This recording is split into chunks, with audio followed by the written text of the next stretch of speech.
I greet you all in the glorious name of the Creator God and welcome to my channel Satyam Probes the Scriptures. Today's my topic is, can human nature ever be transformed? We see people going to temples, churches, mosques, etc. and then there they listen lengthy messages to transform themselves to spiritual living and acquire good qualities as forgiving nature, love one another, and then acquire patience, humbleness, and then so on good qualities, and leave every evil such as jealousy, hatred, uh, gambling, cheating, and have control over anger and lust of flesh. These thieves or believers or read sacred books, epics, and perform regular pujas and make long prayers. The practice may be for decades together. Even after this long period, is there a change in the nature of the person? Please observe. It is written, can the Ethiopian change his skin or leopard his spots? All of a sudden, the original nature comes out of a person on certain occasions. Not only in case of listeners, but even in the case of priests and preachers also, it may be normal anger, ferocious behavior using filthy words, stealing things, adultery attitude, egoism, jealousy with criminal nature. I have seen some preachers attack and harm those people who approach them by believing in them. It is written, book of Ecclesiastes, chapter 8, verse 11, because sentence against the evil work is not executed speedily, those evildoers set in them to do more evil. The author here says not about the constitutions and laws that are made by the human beings, but is pointing out God, the supreme judge. Hence, the general proverb sometimes we feel true, justice delayed is justice denied. Let us study the scriptures and see certain events. Book of Jeremiah, chapter 17, verse 9 says, the heart is deceitful above all and desperately wicked. If we see the thoughts of the Lord's daughters, we can know how immoral and despicable they were. It is also surprising to note that Lord did not know when she came in and when she went out. In both the cases of his daughters, the same incident has taken place. We see in the book of Genesis, chapter 35, this type of missing the kinship order in case of Reuben with his father's concubine. The same ancestral line can be found in case of Judah and Tamar. David, who is said to be a man after God's own heart, when he saw Bathsheba taking bath, forgotten himself, the Lord and the law and everything, and fell in sin, which led to major changes in genealogy. Amnon, the son of David, broke the family lineage with his father's daughter, who is his sister in family relation. In the second book of Samuel, chapter 16, we see Absalom, the son of David, repeated the same act with the concubines of David. What his ancestor Reuben did, Absalom repeated. Even Adonijah, the son of David, wanted to break the family relation and by marrying and tried to marry Abishag.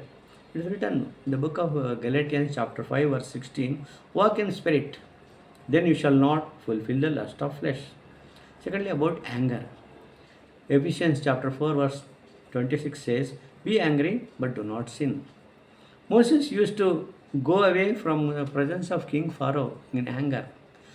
In the same furious anger, Moses used a word to Israelites and invited a severe punishment from God.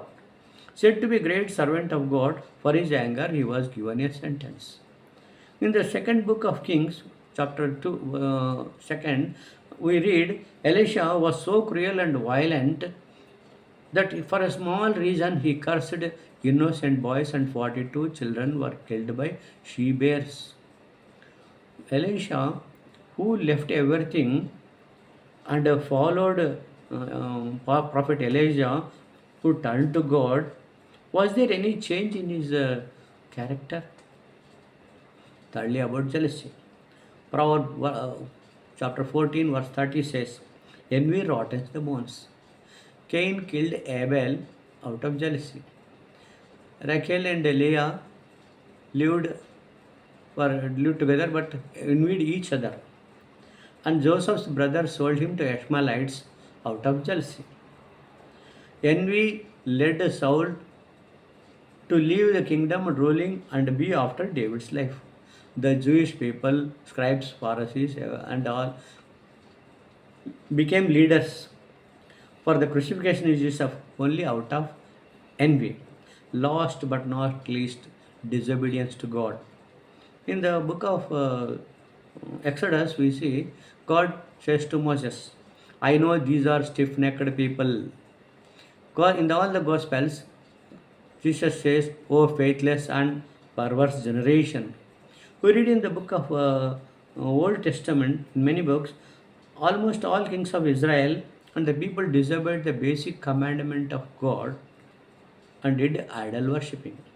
Even some of the kings of Judah also followed what the Israelites did. We read in the first book of Kings, chapter 11, verse 11, that God warned Solomon twice, but Solomon did not care even a little. And Jehoshaphat, being a good king reasonably, did not remember the first verse in the first Psalm. King Asa and Uzziah also disobeyed the law and the Lord. Book of Jeremiah, chapter 2, verse 17 says, have you not procured this to yourself by forsaking the Lord your God? Chapter 37, verse 2, we read thus about King Zidkiah.